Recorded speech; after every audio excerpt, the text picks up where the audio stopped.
même pas jeune à PPRD baké cause entraînement et pas les imbonera cour na Burundi. Aujourd'hui, moi j'avais décrié ça à son temps. Les imbonera cour ba ya ko ça entraînement na mboka na biso. Et puis les lots bazo ça là ba dégâts na mboka na. Il y a une manifestation en Suède, à Stockholm, qui va réunir tous les Congolais. Parce que Russie a même pris. Il y a qui champion a même pris na mboka oyo. Au lieu ba honorer, on va les tuer. Ta position dans les futurs dépend de ta vision dans le présent. Est-ce que tu le sais? La connaissance te placera au-dessus de ta génération. Tu risques de perdre le peu que tu possèdes en t'attachant à ceux qui n'ont rien à perdre. Alors sois prudent.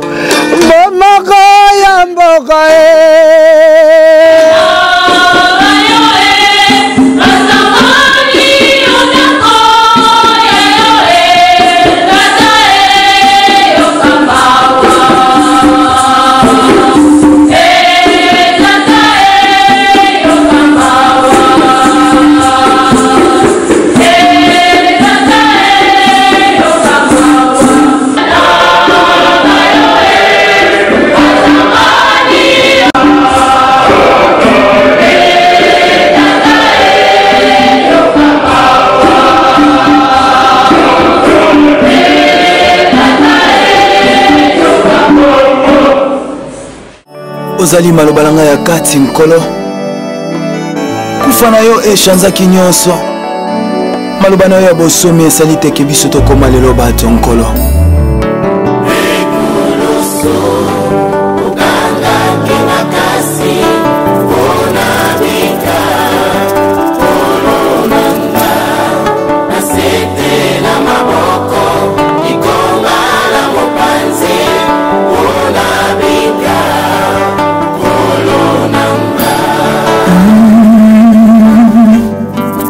Kolona bilembo kufana yo esomba kinga makila na yo epetola libota na ngai ozali nzambo yo moko tataka tembe libanga na talo kosi na yude nekulusu yogangaki makasi ponga na bika kolonanga haleluya Yesu eli eli la masabatani eli eli la masabatani nyonso pona ngai nakoma lelo moto nyonso pona ngai nabengama mwana nzambe nakoma kopartage bulletin na yo ya bonzambe. Nous chrétiens, nous croyons et nous savons que la paix est possible. Aussi, il y a un banque que vous allez coller là.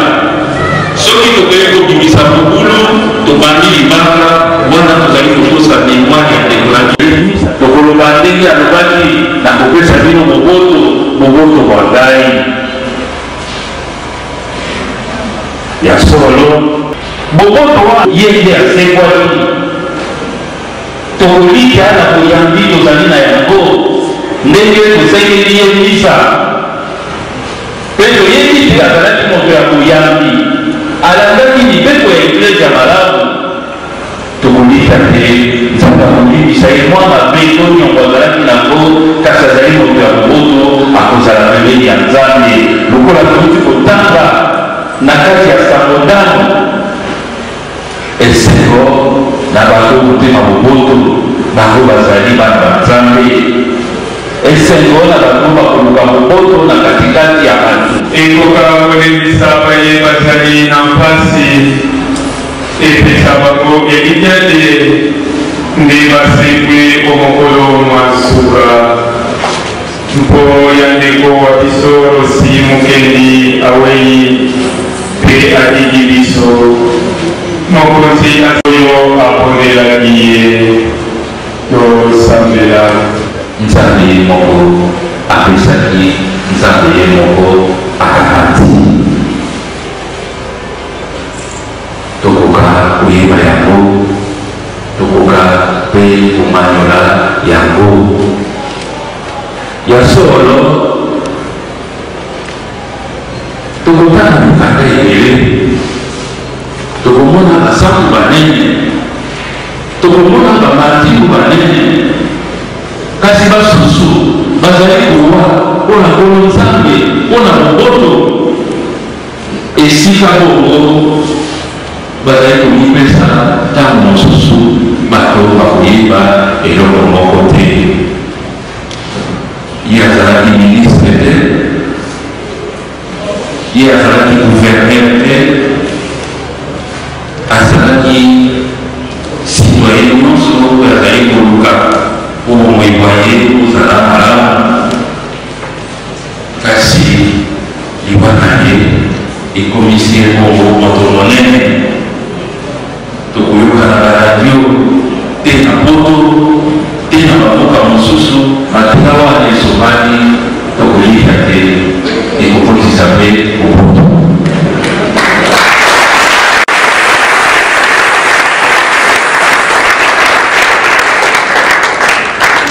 yango wana papa wa biso alobi lisusu boye la paix c'est un don de Dieu ezali don oyo nzambe apesi na ndeko wa biso rosi mpe papa ayebaki malamu alobaki na bato ya banene te kaka na bato ya bakele papa apesaki biso exemple ya saint joseph azalaki bongo moto moke tala lelo oyo bazali kotanga kongo na ye rosi ayebanaka te rosi ye avandaka na gombe te rosi ye avandaka na mbinza te rosi avandaka na mboka oyo bato nyonso ya mike bazali kovanda na ngala kasi kombo na ye lelo oyo ekomi na mboka minene Paris, Bruxelles, Amerika bato bazali kotanga kombo na ye tokoki koloba wana ezali likambo ya nzambe likambo nzambe apesi biso tobebisa yango te nzambe alingaki bongo esalami bongo nzambe apesaki nzambe azwi topesa nyonso lokumu na ye mpe tokoloba lisusu boye liboso te tosilisa oyo bazali kolobaka makambo kotika nzambe akamati kombo na ekumbama amen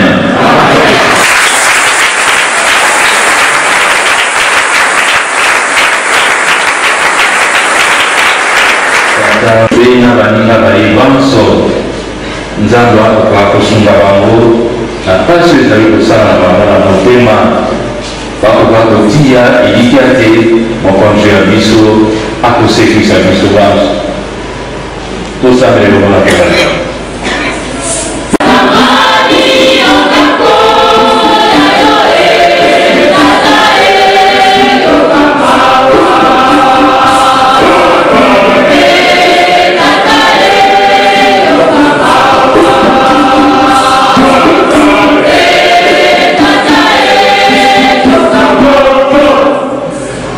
nzambe tata wa bolingo oyoki nsambo ya biso salisa biso po towanga na boyambi bwa biso te boboto elinya bwa yo bokoka kozala ntango iso na biso mpe otango ya liwa kasi tolanda se kristu mokonzi ya biso oyeko biso seko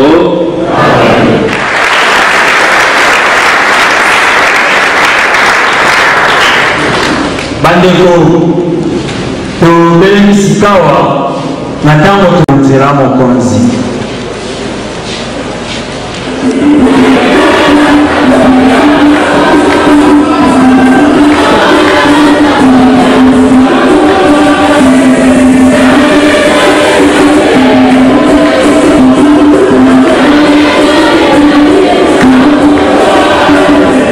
mokolo mwaliwa ya mosali lwalo osi mokende chimanga soko atikalaki na mbido oya kristu mokonzi obileko biso seko mokonzi aza bino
contribuer.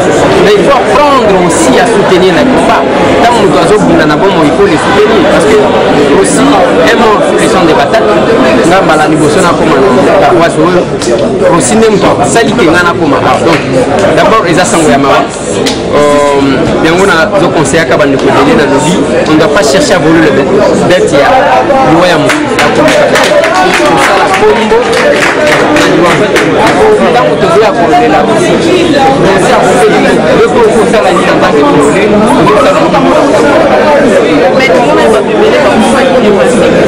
apparemment quand il y a aussi des non, il faut calculer ma date.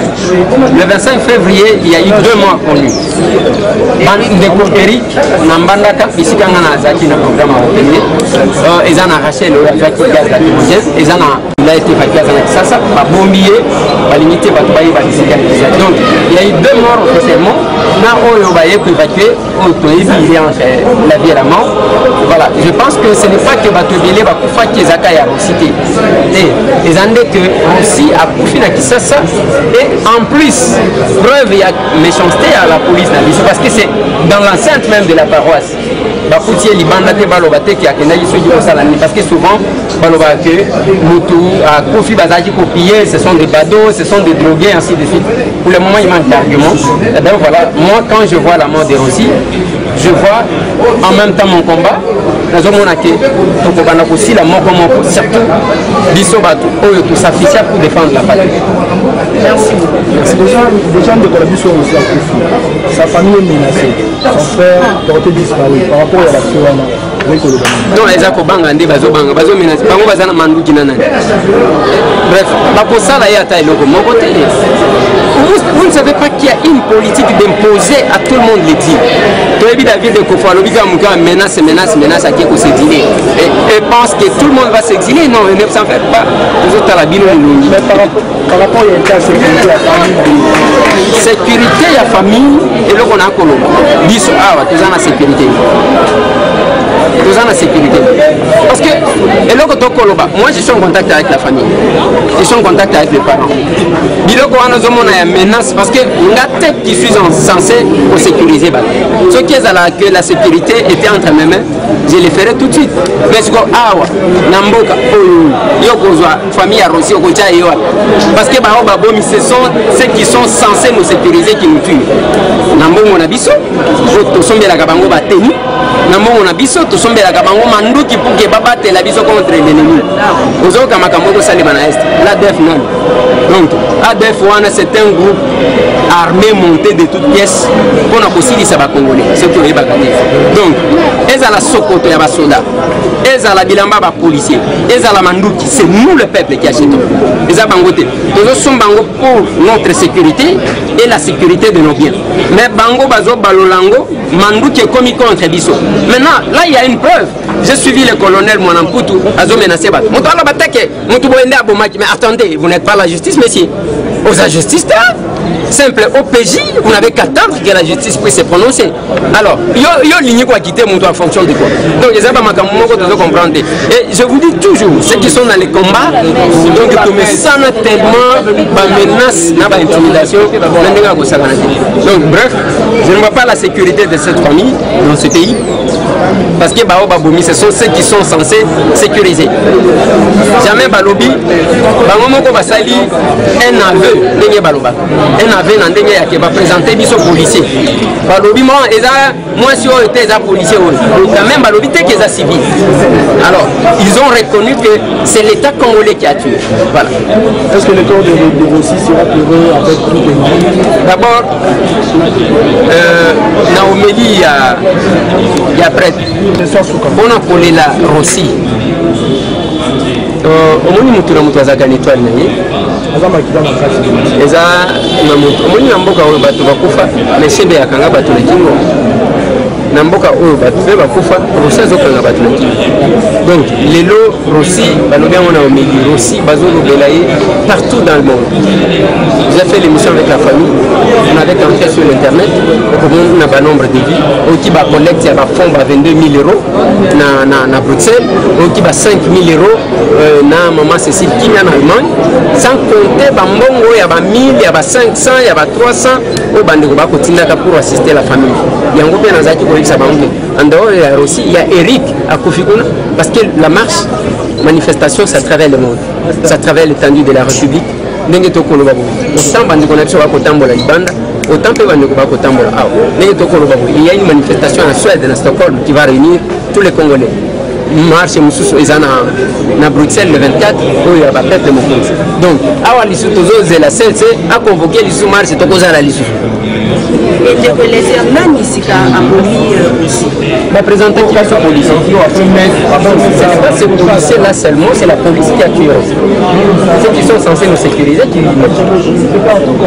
Est-ce vrai aussi que les familles, parce que les gens qui parlent pas le BIB, la insécurité, il ne faut pas ça.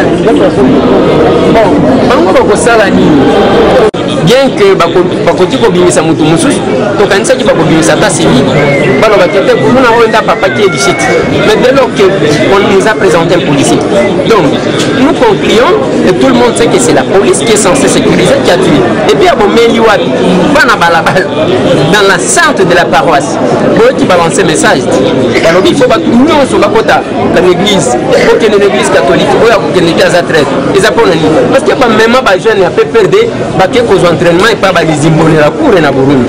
Aujourd'hui, moi j'avais décrié ça à son temps. Les imbonera cour ba ya ko ça l'entraînement na mboka na biso. Et puis les lobazo ça la ba dégâts na mboka na ba. Et ils ont pris ba jeune a fait perdre. Ba que kolanda formation, bozo landa ba vidéo. Formation ba les imbonera cour, les sportifs. Au ce moment na mboka nini ba sportif bazo beta ba na balabala. Na pesa ki exemple. Ngana iba kama kama balti. Iba kama kama kacha na zete. Na pesa ki exemple, il y a les États-Unis parce que Trump bazo fingaye abimisi Bukati Undertaken Big Show Randy Orton Kane abimisi batwana baba na kubeta batuna balabala et vous allez dégager. Mais chez nous on va recruter les sportifs qui sont censés nous amener les prix parce que Russie a même prix. Il y a qui champion a même prix na mboka oyo. Au lieu ba on va les tuer. Mais chez nous on recrute les sportifs pour nous faire du mal. Et bah ça ici déjà policiers de la police. Non mais bah Sambi c'était il y a eu deux poids deux mesures. Il faut à Sambi Sakiri. C'était à Sambi tout de suite pas condamné mais il y a aussi Bazo Zelani. Et autopsie c'est quoi le lobby? Et autopsie bah le résultat c'est dans 2 semaines. Il est bah lobby tu fais qu'il pas famille c'est dans 2 semaines. Mais les bannités il faut mieux que la Tshisekedi. Merci. Merci.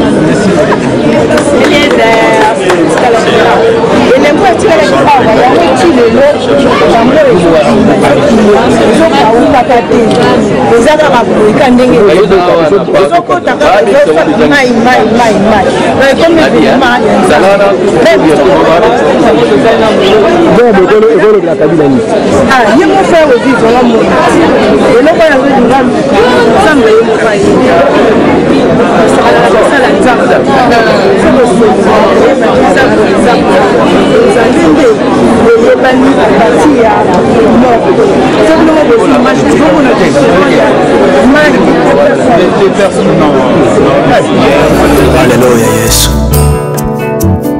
Eli Eli lama sabatani. Eli Eli lama sabatani. Nyonso pona ngai nakoma lelo moto. Nyonso pona ngai nabengama mwana Nzambe. Nakoma kopartage bulletin na yo ya bonzambe. Davidi na kati ya zamba okendaki otali ye. Alleluya. Soki lelo nakoma moto eza mpona maloba na yo. Soki lelo nabengama mwana Nzambe eza mpona makasi na yo. Là où les hommes ne voient pas, c'est là où Dieu voit. Et ça se trouve au monde entier que la mort de notre frère c'est vraiment un vrai changement, une vraie alternance et un vrai arrêt de médiocre. Et ça, c'est vraiment, et c'est pourquoi, c'est qu'on le veuille ou pas, il mérite ses honneurs parce que c'est que Dieu, là où Dieu a mis sa main, personne ne peut arrêter cette force-là. Quand ils sont venus tirer à balle réelle sur son corps, ils disaient ça va rien faire, alors c'était la fin. C'était la fin. Et je vous le dis, à l'endroit où nous sommes, Saint-Benoît reste un lieu historique pour le monde entier. Ce lieu sera visité par le monde, par toutes les nations du monde, car l'histoire d'Afrique a changé aujourd'hui, commençons par la RDC. C'est la RDC, étant donné que le poumon générateur de l'Afrique, le cœur même de l'Afrique, c'est là où il y avait le stop en RDC. Et quand l'RDC prend l'envol, c'est le changement d'Afrique. Donc tout ce que je pourrais dire, finir avec le médiocre, et ce que lui-même avait dit, nous allons colorer notre terre congolais aux couleurs de notre sang. Oui, nous allons les colorer pour que nos enfants ne vivent esclaves dans notre propre pays. Et quand la mort viendra, il partira avec fierté. La mort de Rossi, ce n'est pas un fait privé, mais c'est la Respublica. Qu'on le veuille ou pas, c'est la Respublica. C'est l'affaire du monde. C'est lui qui doute, même là où ils sont les médiocres, à la une de toute la presse du monde. On parle que de Rossi. Et Dieu est tenté d'agir. Et je suis très content parce que c'est un héros qui est mort au front du bataille, sans armes, non attiré sur lui. Mais ce qu'il devait comprendre, ces jours-là, Lemba a vécu toutes les unités de la police pour récupérer les corps. Mais que 5 personnes non armées, ils ont ramené les corps à la vérité. Et la vérité les dit. Et vive la République démocratique du Congo, vive héros aussi. Préparons ton soleil, nous assurerons 30 juin, au doux soleil, 30 juin, du 30 juin, jour sacré, sois les témoins, jour sacré, immortel, serment de liberté, et nous répondons à notre postérité pour toujours.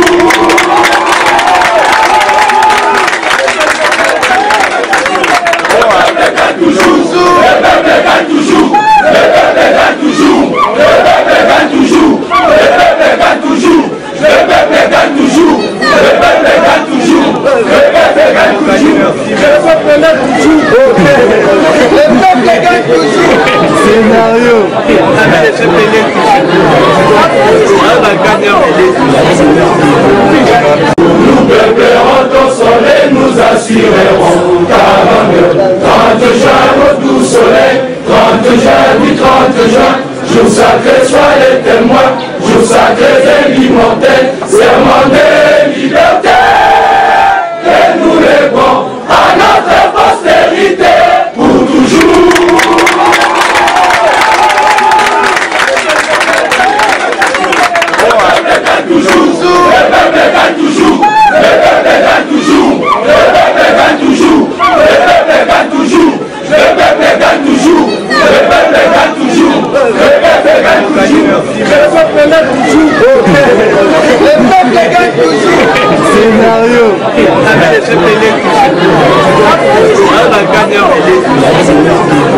Ta position dans les futurs dépend de ta vision dans les présents. Est-ce que tu le sais? La connaissance te déplacera au-dessus de ta génération. Tu risques de perdre le peu que tu possèdes en t'attachant à ceux qui n'ont rien à perdre. Alors sois prudent.